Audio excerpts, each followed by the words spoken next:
দিল্লি মসজিদের ইমাম সাহেব দৈনিক মসজিদে যাইতো নামাজ পড়তে। দৈনিক মসজিদে নামাজ পড়তে যাইতো সময় ওনার মসজিদের সামনে একটা পাগল দৈনিক ওনাকে আটকাইতো। রাস্তার ভিতরে দৈনিক ওনাদের মসজিদে যাওয়ার সময় বাধা দিত। তো বাধা দিত, দৈনিক বাধা এরকম দিতে দিতে একদিন এই পাগলের ইমাম সাহেবকে বাধা দিল। ইমাম সাহেব পাগলকে একটা ধাক্কা দিল। ইমাম সাহেব পাগলকে ধাক্কা দেওয়ার পরে পাগল ঘুরে পড়ে গেল। তো পাগল ইমাম সাহেবকে বললো যে আপনি দিল্লি মসজিদের ইমাম সাহেব, আপনি আমাকে ধাক্কা দিলেন, আপনি ইমাম সাহেব পিতা, আপনি টাকা চুরি করলেন, তো আমি যদি আপনাকে একটা ধাক্কা দিই আপনি কি সেই ধাক্কা সহ্য করতে পারবেন? এই বলে সে পাগল দিল্লি মসজিদের ইমাম সাহেবকে একটা ধাক্কা দিল। ধাক্কা দেওয়ার সাথে সাথে মসজিদের ইমাম সাহেব সে বেহুশ হয়ে অজ্ঞান হয়ে গেল। কিছুক্ষণ পরে তার জ্ঞান ফিরল। সেই ইমাম সাহেবের জ্ঞান ফেরার পরে সে দেখে যে একটা ঘোর জঙ্গলের ভিতরে সে বাঘ, ভাল্লুক, পশু পাখি ডাকতেছে এক জঙ্গলের ভিতরে। তখন সে আশ্চর্য হয়ে গেল, ভয় পেল, এটা কোথায় আসলাম আমি? এই জঙ্গলের ভিতরে, অন্ধকারের ভিতরে দেখে একটা মুরব্বী মানুষ হাঁটতে হাঁটতে তার কাছে আসতেছে। তো ওনার কাছে আসার পরে ওই মুরব্বী লোকটাকে ইমাম সাহেব জিজ্ঞেস করে, ভাই এটা কোন জায়গা? বলে এটা তো কোয়েকা, পৃথিবীর অপর প্রান্ত। তা আপনি কে? বলে আমি দিল্লি মসজিদ ইমাম সাহেব। বলে এখানে কিভাবে আসলেন? যে আমার মসজিদের সামনে এক পাগল আমাকে ধাক্কা দিল, আমি জ্ঞান হারাই ফেলাইলাম। জ্ঞান ফেরার ফলে আমি জ্ঞান ঘুরে দেখি যে এই জঙ্গলের ভিতরে আমি অবস্থান করতেছি। তখন বললো যে ভাই আপনি দিল্লি মসজিদ চিনেন? ওই মুরব্বীটাকে বললো যে হ্যাঁ আমি দিল্লি মসজিদ চিনি, আমি কয়েকবার দিল্লি মসজিদে গেছিলাম, তো আমাকে দিয়ে আসেন। ইমাম সাহেব বলতেছে আমাকে একটু দিল্লি মসজিদে দিয়ে আসেন। যে এত সহজ কথা না, যদি আপনি 100 বছরও হাঁটেন এই কোয়েকাপ দিয়ে, কোয়েকাপ জঙ্গলে যদি আপনি 100 বছরও হাঁটেন আপনি দিল্লি মসজিদের রাস্তা খুঁজে পাবেন না। বলে আপনি দিয়ে আসেন। যে না আমি দিয়ে আসতে পারবো না। তো আপনি আমাদের বলতেছে যে আমার এখন এশারের নামাজের সময় হয়েছে। পাগলটা ওই মুরব্বী বলতেছে যে আমি নামাজ পড়তে যাবো, আপনি আমাকে ছাড়েন। যে আপনি যদি আমাকে রাইখা, ইমাম সাহেব বলতেছে আপনি যদি আমাকে রাইখা চলে যান তাহলে এই জঙ্গলের ভিতরে যে বাঘ ভাল্লুক আছে তারা আমারে খেয়ে ফেলবে। তখন বলতেছে না আপনার এটা খাবে না, আপনি দিল্লি মসজিদের ইমাম সাহেব। এই জঙ্গলের পশু পাখি তোমরা দেখে রাখো, সে দিল্লি মসজিদের ইমাম সাহেব খুব ভালো মানুষ, তোমরা তারা খায়ও না। ওই মুরব্বী বলতেছে আমি বইলা দিয়ে গেলাম আপনাকে খাবে না। আপনি আসবেন কখন আবার? বলে আমি নামাজ পড়ে আসবো। বা আসবেন তো? হ্যাঁ আসবো। তো নামাজ পড়ে ওই মুরব্বী এই ইমাম সাহেবের কাছে আসলেন। আসার পরে ইমাম সাহেব তাকে এরকম ভাবে রিকোয়েস্ট করতেছে যে আমারে দিল্লি মসজিদে দিয়ে আসেন, যে কোনো ভাবে। বললো আপনাকে দিল্লি মসজিদে যাইতেই হবে? যে হ্যাঁ আমার যাইতেই হবে। তো বললো আচ্ছা আপনি চোখ বন্ধ করেন। তো ইমাম সাহেব চোখ বন্ধ করলো। বললো চোখ কিন্তু খুলতে পারবেন না। বললো না খুলবো না। চোখ বন্ধ করার পরে কিছুক্ষণ পর বললো দেখেন চোখ খুলে।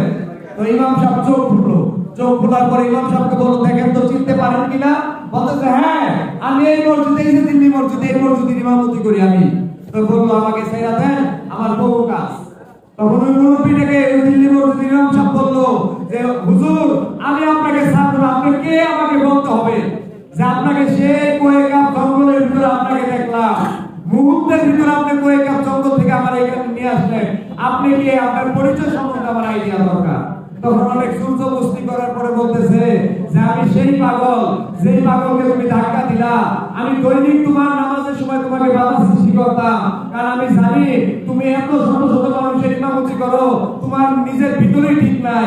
তোমার ভিতরে যে নফস নামে কালসাপ আছে তা জাগ্রত, তুমি নিজেই বুক বিলাসের ভিতরে থাকো, তুমি নিজের মালগাড়ি, তুমি নিজের ইঞ্জিন নষ্ট, তুমি কিভাবে এই ভূমিগুলাকে টানবা? তাই আমি দৈনিক তোমার নামাজের ভিতরে বাধা সৃষ্টি করি। তো আমি জানি তুমি এই মসজিদ, তুমি যে নামাজ পড়লা, মসজিদের বাইরে থেকে সেজদা দিলা, ভিতরে কি আছে তা তুমি দেখবা না। তার জন্য আমি তোমাকে দৈনিক বাধা সৃষ্টি করছি। আমি তোমার ভিতরের খবর জানি। এইরকম ওলি আল্লাহ সকল, পাগল লোক যারা আছে, ওলি আল্লাহ সকলরা মানুষের ভিতরের খবর জানে। খোদাই শক্তি দ্বারা, খোদাই শক্তি দ্বারা জানে। এবং আল্লাহ পাক বলেন, রাসূলুল্লাহ বলেন যে যারা আল্লাহর বন্ধু হয় তারা আল্লাহকে রাজি খুশি করতে করতে আল্লাহর এতই নিকটতম স্থানে আসে যখন আল্লাহর বান্দার মুখ হয়ে যায় আল্লাহর মুখ।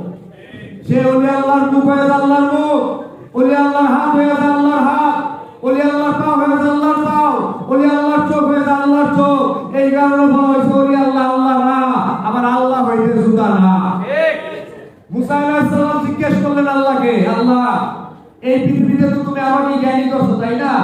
বললো মুসা এটা যদি তোমার জানতে হয় তাহলে ওই যে আমার এক বন্ধু আছে ওই বাজারে ছাত্রী সেলাই করে তার কাছে তুমি যাও। জিবরাইল আলাইহিস সালাম বললেন আল্লাহকে, আল্লাহ আমাকেই তো আপনি অনেক জ্ঞানী করছেন, বললো তোমাকে জ্ঞানী করছে কিনা যদি জানতে হয় তাহলে ওই বাজারে একটা ছাত্রী সেলাই করে তার কাছে যাও, গিয়া তাকে জিজ্ঞেস করো। আল্লাহ বলে আল্লাহকে জিবরাইল বলে আল্লাহ কি বলবো? বলে তুমি তাকে গিয়ে বলবে যে আল্লাহ জিবরাইল বুকে আছে, তুমি একটা মানুষ সেজো না। তখন জিবরাইল আলাইহিস সালাম একটা মানুষ সেজা তখন যায়, তখন ওই মুরব্বী ছাত্রীওয়ালা ভাই সেই ছাত্রী শিলায় সারাদিন কর্ম করার পরে সে বাড়ির দিকে রওনা দিবে। এমন সময় জিবরাইল আলাইহিস সালাম মানুষ সেজা তার কাছে গেলেন, গিয়ে বললেন এই ছাত্রীওয়ালা মুরব্বী ভাই আল্লাহ জিবরাইল কোথায় আছে আপনি একটু বলেন। তখন বললো আপনি পাগল নাকি? মুরব্বী বলতেছে আপনি পাগল নাকি? আমি একজন সাধারণ মানুষ ছাত্রী সেলাই করে ভাত খাই, আল্লাহ জিবরাইল কোথায় আছে তা আমি কিভাবে বলবো? এটা আপনি নিজে বুঝা ভাই করেন। বললো না আপনার বলতেই হবে আল্লাহ জিবরাইল কোথায় আছে। তখন বললো তাহলে এত জোরাজুরি করতেছে আমাকে 2 মিনিট সময় দেন আমি দেখি আল্লাহ জিবরাইল কোথায় আছে। তো 2 মিনিট সে মুরাকাবা করলেন। দয়াল নবীজির মেরাজ করতে হয়েছে আল্লাহর কাছে গিয়া বুরাকে চইলা রফরফে চলে আল্লাহর কাছে যাইতে হয়েছে। আর এই জামানায় আমরা যারা রাসূলুল্লাহর উম্মত আছি, উম্মতে মুহাম্মদী আছি, আমরা চোখ বন্ধ করে আল্লাহর আরশ-আজিম, লোহে মাহফুজ এবং আসমান হইতে জমিন আমরা সমস্ত দুনিয়া ঘুরতে পারি চোখ বন্ধ করে মুরাকাবা হালতে থাকলে। কিবলাজান তাই আমাদের মুরাকাবা শিক্ষা দান করছে।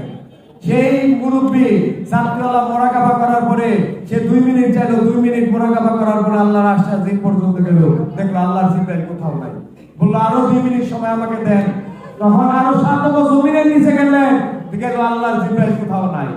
তো এরকম দেখতে দেখতে 6 মিনিট সময় জিবরাইল থেকে নিলেন। নেওয়ার পরে বললেন যে আল্লাহর জিবরাইল আপনি আমার সামনে যিনি খাড়ায় আছেন তিনি আল্লাহর জিবরাইল। তখন বললো যেটা আপনি কিভাবে বললেন? আমি আপনার কাছে যে 6 মিনিট সময় নিয়েছি এই 6 মিনিট সময় আমি মুরাকাবা করে দেখলাম পৃথিবীর কোথাও আপনি নাই। যদি আল্লাহর জিবরাইল আপনি না হন তাহলে আল্লাহর জিবরাইল আমার হইতে হয়, আমি তো জিবরাইল না, আমি আল্লাহর বান্দা, আমি মানুষ। তো জিবরাইল হইতে হয় তাহলে আপনি জিবরাইল। তো এইরকম ক্ষমতার অধিকারী আল্লাহর এই দুনিয়ায় অসংখ্য মানুষ আছে যারা ফেরেশতাদের থেকে শ্রেষ্ঠ। সেরকম শ্রেষ্ঠ মানুষ হলি আল্লাহ সকল যারা আমাদের আহরাম, যাদের কাছে গেলে আমরা সত্যের পথ পাই, যাদের কাছে গেলে আমরা পবিত্র মানুষের সন্ধান পাই। এই কারণে বলা হয়েছে পবিত্র মানুষের কাছে গেলে একজন মানুষ পবিত্র হয়। যেরকম হুজুর পাক উদাহরণ দিছে যে পরশ পাথরের কাছে গেলে যেরকম সোনা লোহা সোনায় পরিণত হয়, সেই পবিত্র মানুষ মোস্তফা মির ফয়সাল মুজাদ্দিদি জিনার। যদি আপনারা জাকের পার্টির মহামান্য চেয়ারম্যান সাহেবের সম্বন্ধে যারা জানেন না তারা দেখবেন জাকের পার্টির ফেসবুক চ্যানেল আছে, জাকের পার্টির ইউটিউব আছে, ওইখানে সার্চ দিয়া দেখবেন জীবনে জাকের পার্টির মহামান্য চেয়ারম্যান সাহেব একটা বাজে বাক্য ব্যবহার করে নাই। অথচ এই দেশে রাজনীতির নামে হয় হানাহানি, রাজনীতির নামে হয় মারামারি, চার দোকানে লেখা থাকে রাজনীতি আলাপ নিষেধ।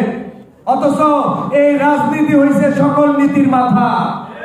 একটা কবরস্থানের সভাপতি থাকে রাজনীতিবিদ, একটা মাদ্রাসা